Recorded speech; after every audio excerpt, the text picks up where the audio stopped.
Boston. So we're in a seller's market right now. Yep.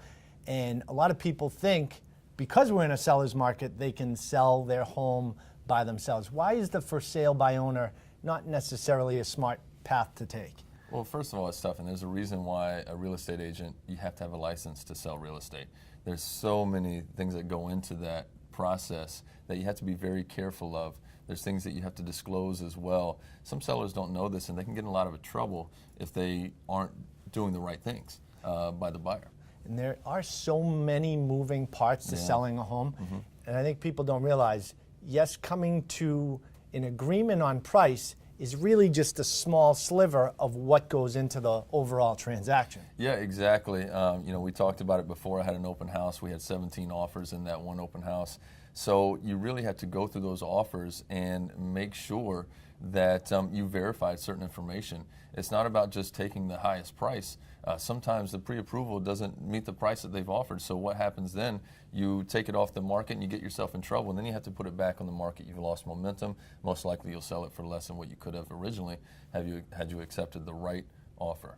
Let alone the amount of work goes into preparing the home, having another set of eyes come into the property, be able to stage it, declutter it. A lot of times the seller or the homeowner, their vision is blurred because they've lived in the property for so long. They don't think that they have to change things, which has a tremendous impact on the final sales price. Yeah, absolutely. I mean, being an agent is a full-time job. You know, it's not something that you can do part-time. So, you know, when it comes to selling a home, from the advertising part to making sure that you have the right paperwork, to scheduling the showings, having the open house, going through all the offers, making sure you're calling the mortgage brokers for those offers that have come in to make sure that information was verified so you're getting the best buyer, and then the purchase and sale, the inspection.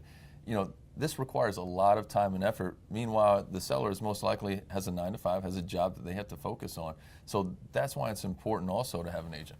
Yeah, there are so many moving parts, and there's actually stats out there that prove that using an agent gets you a higher price anyways. Yeah, absolutely. I mean, we know the market, and that's why we're there. You know, a lot of sellers, unfortunately, they think their home is worth more than what it really is.